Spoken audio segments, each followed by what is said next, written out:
Oh, is it okay, right? No, you can't pay the 5,000 cash. Oh, you need to pay the cash? Yeah. बस 20 है ना? 20,000 ले लो। हाँ ठीक है ओके।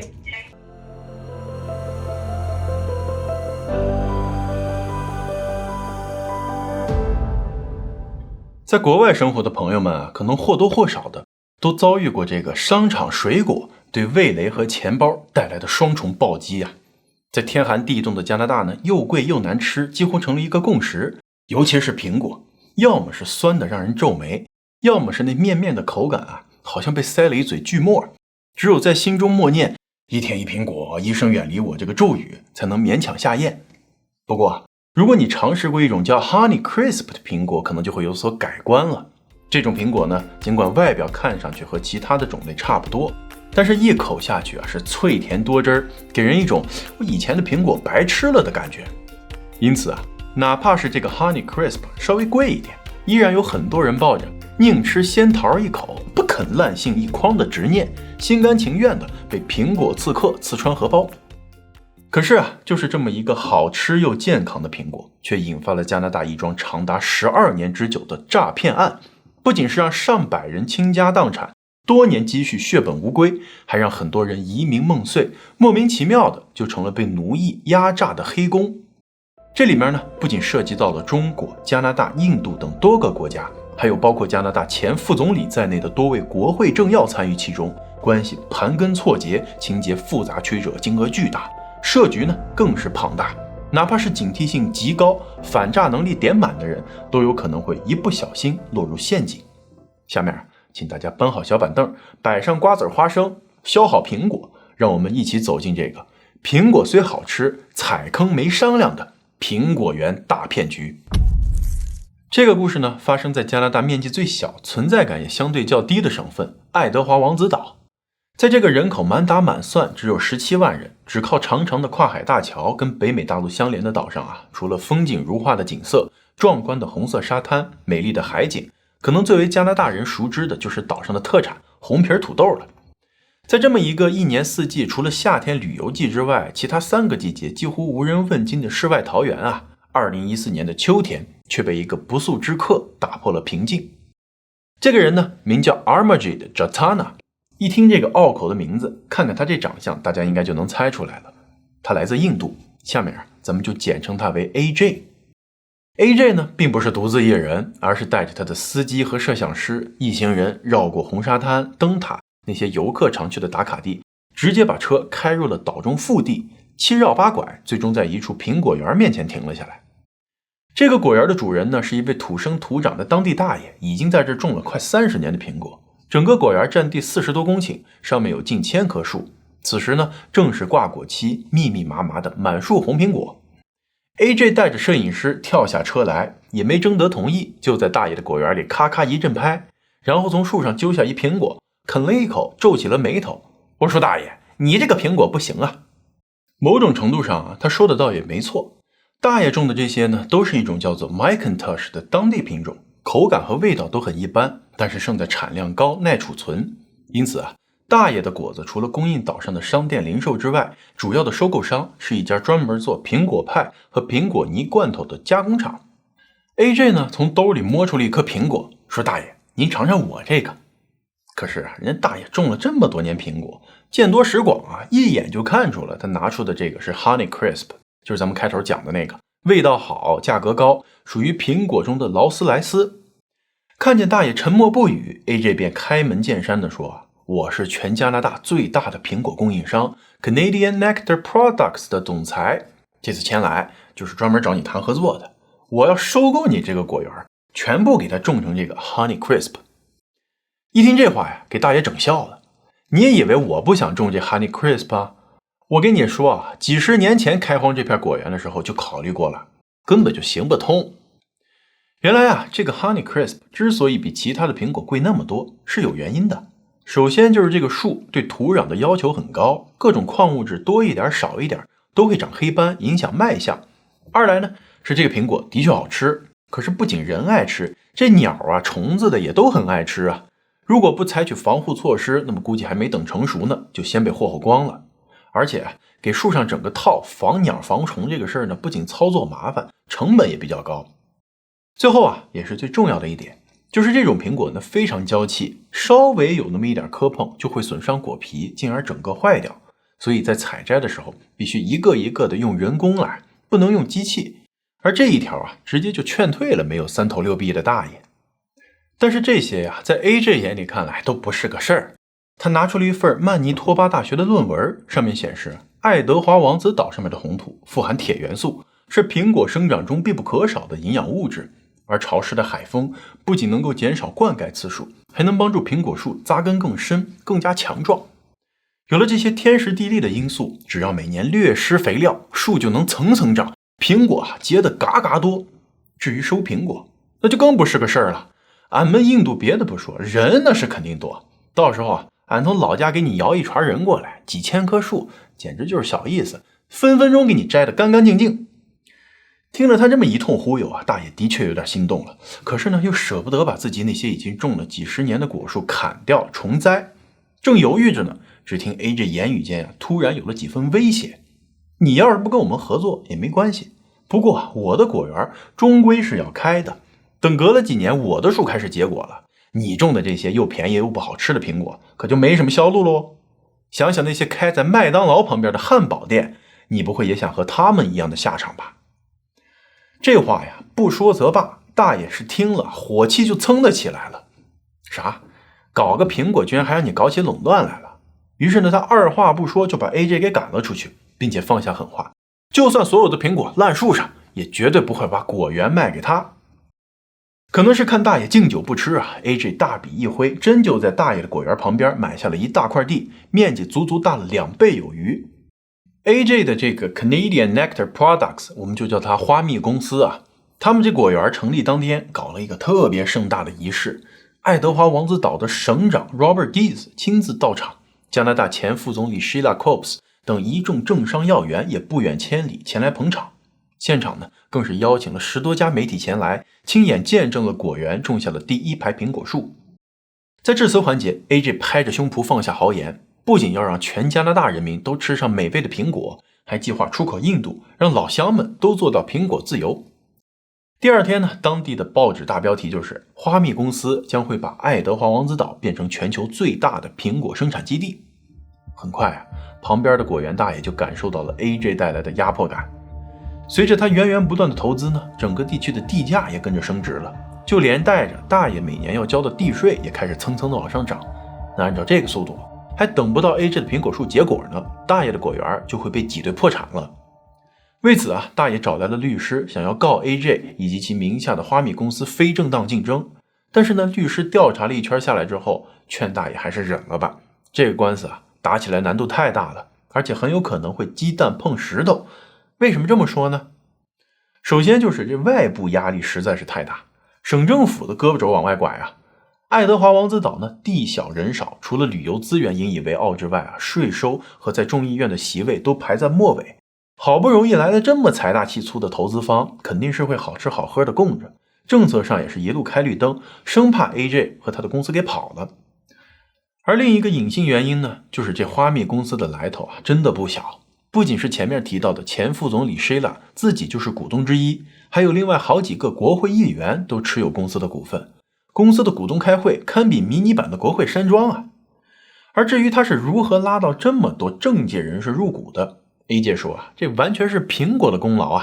大家都是在啃了他的一个苹果之后一吃钟情，毫不犹豫的就加入进来，而且还不遗余力的四处宣传，成了实质意义上的果粉。但是很多人对这个说法都表示不信，那一个苹果而已，又不是王母娘娘的蟠桃，怎么有这么大的魔力呢？他们更倾向于相信政客们前赴后继的为花蜜公司站台，主要靠的呢是公司副总裁保守党国会议员 Gorman Gravel 的力量。听这个名字大家应该也能猜到，他也是个印度裔，下面咱们简称他为议员 GG。GG 通过自己多年从政的人脉，不仅给花蜜公司拉来了很多政界名人站台，也一手撮合了这次爱德华王子岛的果园投资，从省长到省议会的议长，都是他在国会期间认识的老铁。而那些议员手里的公司股份，很多也不是他们真金白银购买而来的，而是 AJ 通过议员 GG 之手送出去的，其中就包括了之前副总理手里那 2%。所以啊，与其说是苹果的魅力，不如说是钱的香气。了解到这里面的弯弯绕绕，果园大爷心里哇凉哇凉的，自己苦心经营了30年的果园，搞不好还真就栽在这俩印度人手里了。可是渐渐的，他就发现事情似乎有点不对。这个花蜜公司的果园在最开始种下了那些果树苗之后，就一直处于一个无人管理的状态，经历了漫长寒冷的冬天和一个异常干旱的夏天之后，近一半的小树苗都快枯死了，没人来补栽。到了秋天收获的季节呢，树上只是挂着零星星的几个果子，这让大爷百思不得其解呀。说好的种苹果呢？这种看天收成的种植模式到底是几个意思呀？只能说啊，跟果树打了大半辈子交道的大爷还是单纯了。花蜜公司开的这个果园其实根本就是醉翁之意不在酒。根据后来公开的一份文件，花蜜公司在2017年的时候进行了一次资产重组，一个名叫 Karmapreet Kaur 的人以持有 39% 的股份成为了公司的新总裁。而这个人呢，对管理果园完全是一窍不通，他的另一重身份是一个移民中介，开了一间名叫 CWC 的移民公司，在多伦多和温哥华都有办公室。那不用看照片，大家用脚趾头猜猜也能知道，这人啊又是个印度裔，咱们呢把他叫做中介 KK 啊。到此啊，关键的3个大哥都已经出场了啊，商人 AJ、议员 GG、中介 KK。按理来说呢，办移民跟种苹果这俩事儿是八竿子都打不到一起。但是啊，早在 AJ 买下这块地的时候，就对外公开过一张规划图纸，上面呢把果园分割成了很多小块，化整为零，让印度老乡们都来投资，买下这么一个果园中的一部分，有钱大家赚。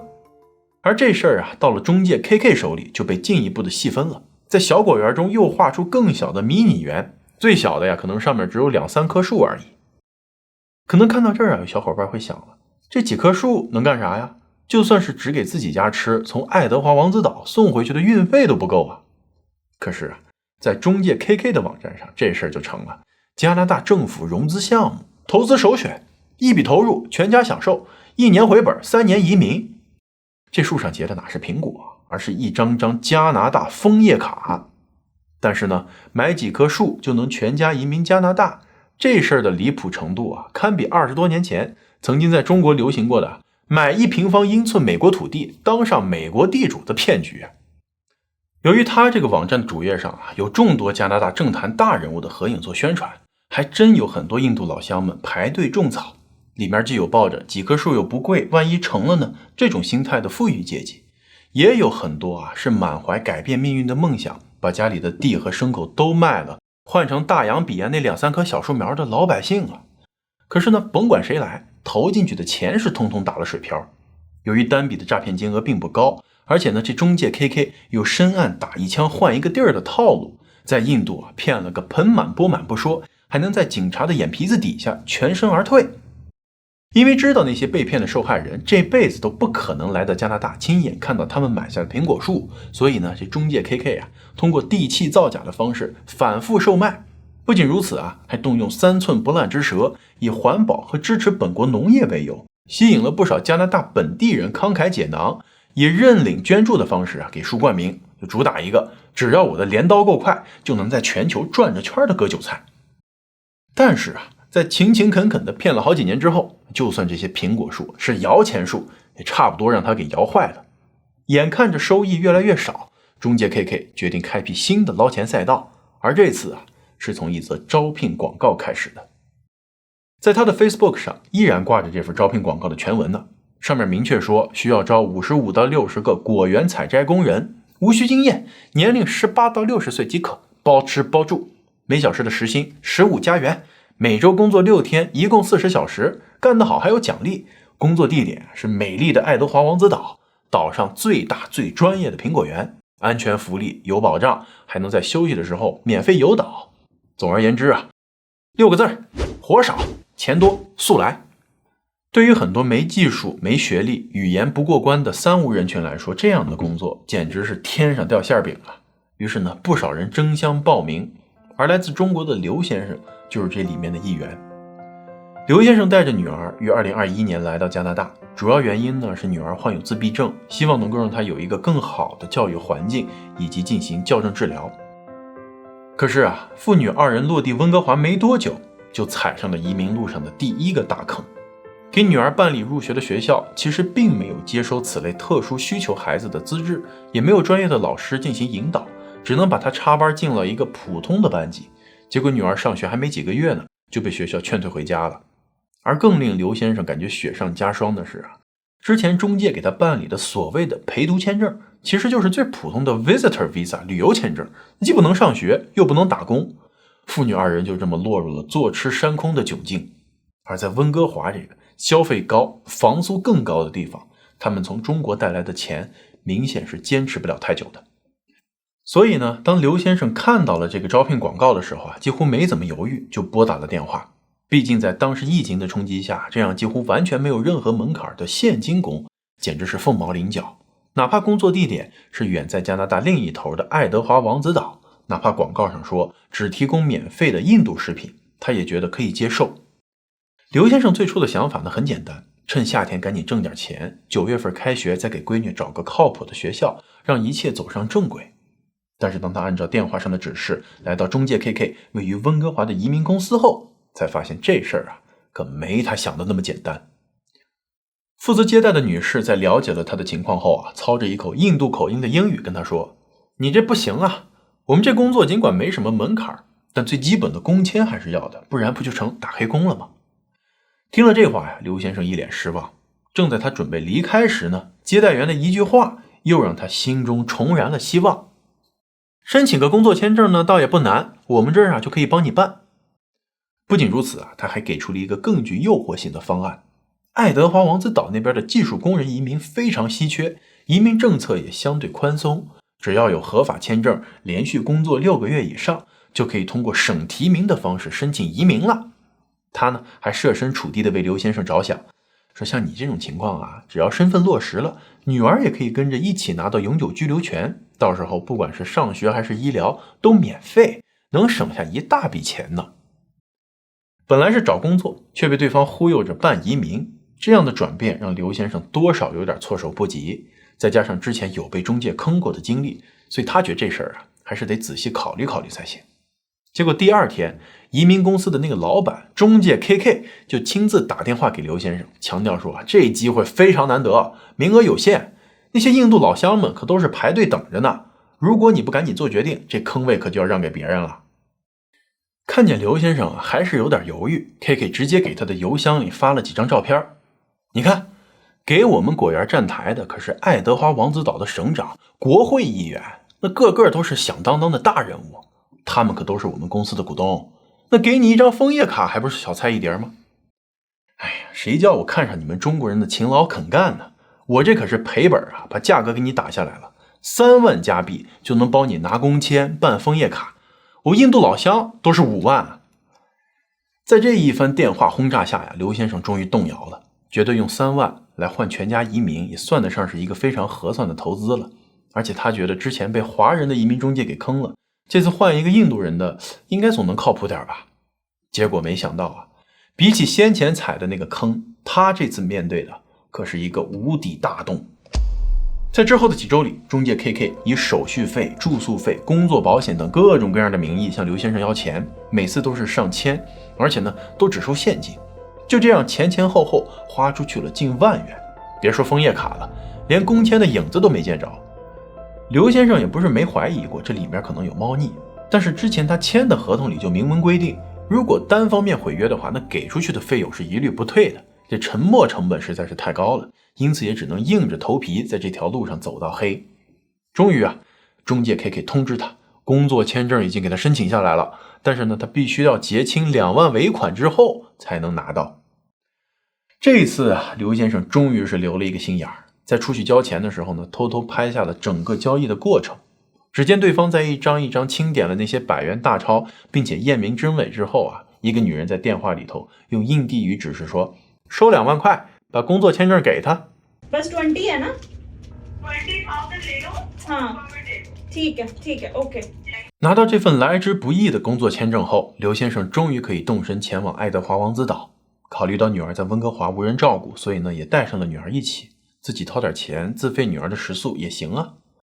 可是当他拖家带口的来到了那个传说中的苹果园时，里面负责管理果园的大叔却是一脸茫然。啥？你说你是来工作的，但我这没招人啊。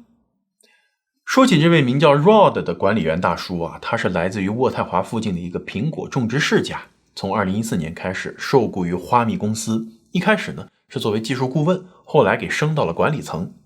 2017年后啊，更是被调派到了爱德华王子岛，全权负责这个苹果园项目。之所以找他来管理这个地方，除了他的专业能力考量之外呢，更多的也是出于一个公司形象考虑。因为中介 KK 在接手了公司之后，经过一轮又一轮的换血，已经成功的把这个公司整个的管理层变成了这样。别说是什么加拿大花蜜公司了，说这是孟买花蜜公司估计都有人信啊。为了继续忽悠这些投资人呢，他只能找来了 Rod 这个土生土长的加拿大白人来当那个挂羊头卖狗肉中的羊头。Rod 呢是被 KK 亲自游说到果园当管理员的。他看到 KK 西装革履，谈吐儒雅，又开着豪车，秀着和政府大佬们的合影，觉得这应该是一个不错的项目，于是呢就听从公司的安排，带着老婆孩子还有2条狗搬来了爱德华王子岛，吃住都在果园。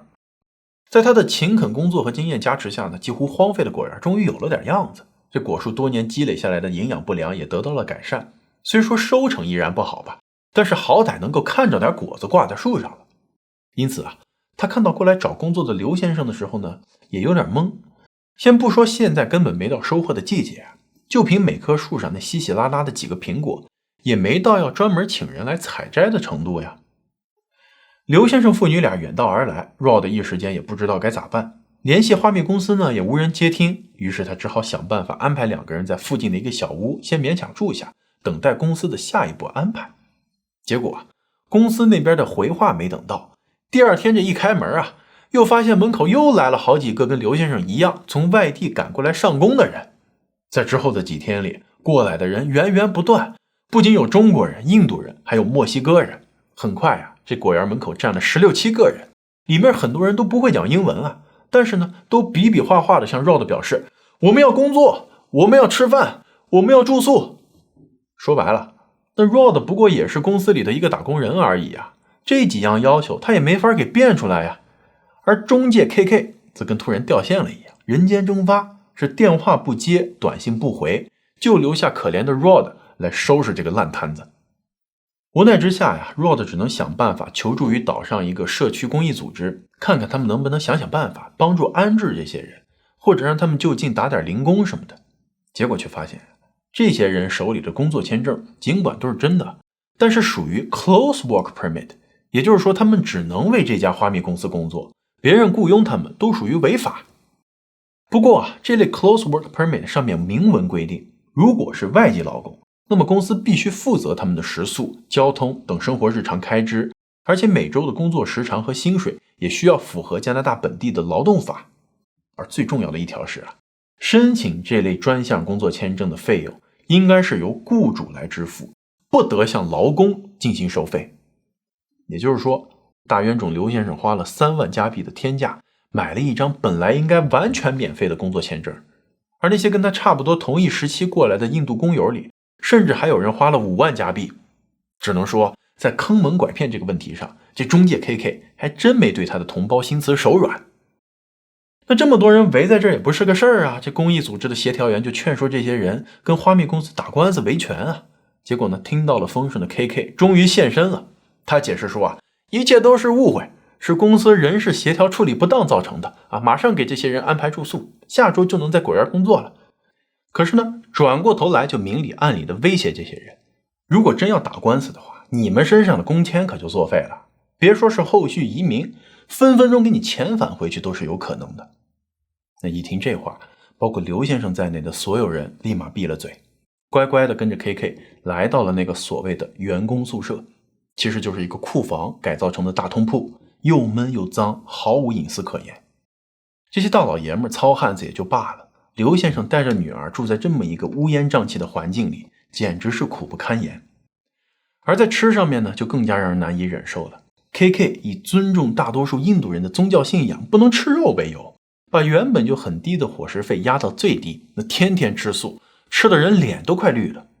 这样的待遇啊，就连管理员 Rod 都看不下去了，觉得自己那2条狗都比人住得好啊，吃的还香。于是啊，他就跑去当地的救助站，给他们领来了一些食品，改善生活。食宿算是勉强解决了，可工作依然是个问题啊。即使明知果园根本无活可干， KK 也要求这些工人们每天过去报到，哪怕是在地里头坐着，也要坐满8个小时才能回来。原因是他担心移民局会派人过来抽查，如果发现这果园没人，那麻烦可就大了。不放心把女儿一个人留在那个简陋的大宿舍，刘先生只能天天把她带到果园。夏天又热，蚊虫又多，提供的饭菜还是印度标准的干净又卫生。父女俩怎么也没想到，曾经向往的加拿大移民梦变成了一场彻头彻尾的噩梦。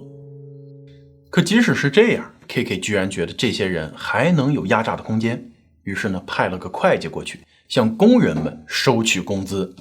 对了，你没听错啊，这公司呢不但不发钱，反而向他们收钱。用 KK 的话来说啊，这笔钱其实就是在会计手里头过一下，然后又作为工资发给他们，这样才能开出糊弄移民局的工资条来啊。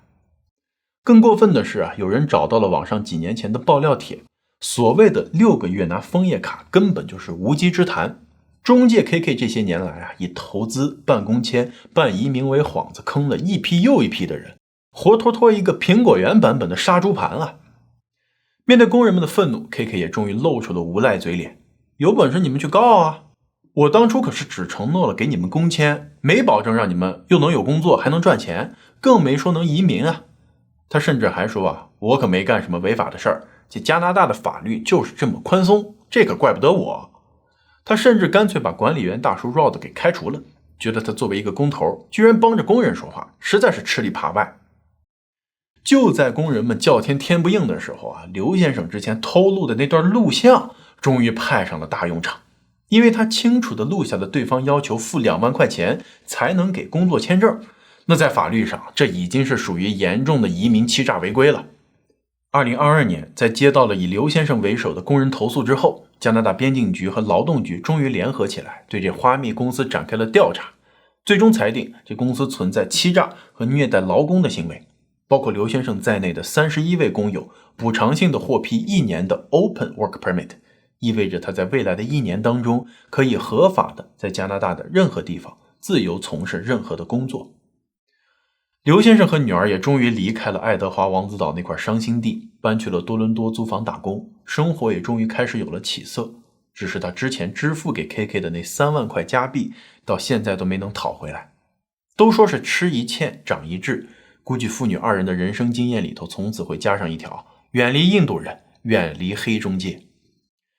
而在这桩移民欺诈案被曝光之后呢，有不少人把矛头指向了那些为花蜜公司站台的政界大佬们，觉得是他们唯利是图掐烂钱，才让这样的骗子公司横行这么多年。爱德华王子岛上那个公益组织的外来劳工协调员 Ryan 更是对媒体直言，说我当然谴责那个骗子公司的无耻行径了，但我最气的是我们的政府，我们的签证系统居然能够允许这类事情堂而皇之的发生，简直是令人发指。根据 CBC 的报道，在2017年到2021年间，政府给这个骗子公司一共开出了217个外籍劳工的工作签证名额。但凡发签证的人花几分钟的时间，你简单算个账就能发现，这公司200多号人，每人年薪5万吧，一个苹果园收益能有这么多吗？怎么可能雇得起这么多的人，发得出这么多工资呢？